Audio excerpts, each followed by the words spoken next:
நம்ம என்ன செத்தா போயிட்டோம். தெய்வத்தினால் ஆகாத நீ முயற்சிதன் மெய்வருத்தன் கூலி தரும். நான் ஏன் இந்த திருக்குறளை இப்ப சொல்றேன் அப்படின்னா, 2 வருஷத்துக்கு முன்னாடி நான் ஒரு பிராண்ட் ஒன்று ஸ்டார்ட் பண்ணேன். அது என்ன பிராண்ட்னா நான் கடைசியில சொல்றேன். இப்ப விஷயத்தை தொட்டா கை விடவே கூடாது. ஜெயிக்கிற வரைக்கும், நம்ம கடைசி நொடி ஜெயிக்கிற வரைக்குமே நம்ம போராடணும். அதுக்காக மட்டும்தான் நான் இந்த திருக்குறளை நான் இப்ப சொன்னேன். 2 வருஷத்துக்கு முன்னாடி ஸ்டார்ட் பண்ண பிராண்டு ஒண்ணுமே இல்லை. இப்ப வரைக்கும் ரொம்ப கம்மியான ஆர்டர்ஸ் மட்டுமே வந்துகிட்டு இருந்துச்சு. ஆனா நான் விடவே இல்லை. உனக்கு ஒன்று பிடிச்சிருக்கா, நம்பி இறங்கு.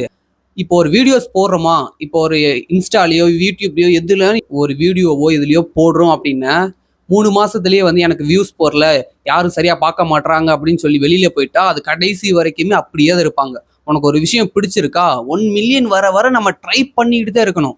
கடைசி வரைக்கும் இவன் பேசுவான், பக்கத்துல இருக்கவன் பேசுவான், ஃப்ரெண்ட்ஸ் ஒரு மாதிரியா பேசுவான் அப்படின்னு சொன்னா அவன் கடைசி வரைக்கும் அப்படியே தான் பேசிக்கிட்டே தான் இருப்பாங்க. உனக்கு ஒரு விஷயம் பிடிச்சிருக்குன்னு நீ தான் போராடணும். உனக்கு ஒன்று தேவைன்னா நீ தான் இறங்கி வேலை செய்யணும். நான் கடைசியா சொல்றேன்னு சொல்லியிருந்தேன். அப்படி நான் என்ன பிராண்ட் வச்சிருக்கேன் அப்படின்னு, கோடை ஹில் ஸ்பாட் காஃபி பவுடர். இது என்னன்னா என்னோட சொந்த தோட்டத்துல இருந்து டைரக்டா நான் சேல் பண்ணிக்கிட்டு இருக்கேன்.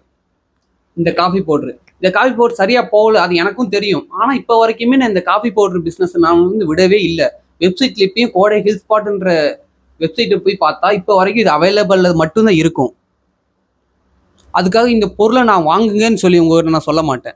எனக்கும் ஒரு நாள் தெரியும் இந்த பொருள் கண்டிப்பா ஆகும்னு எனக்கு நம்பிக்கை இருக்கு. அதே மாதிரி உங்களுக்கு ஒரு விஷயம் பிடிச்சிருந்தா கடைசி வரை கீழே இறங்கி போராடுங்க. நம்ம என்ன செத்தா போயிட்டோம், சாகுற வரைக்கும் முயற்சிக்கணும்.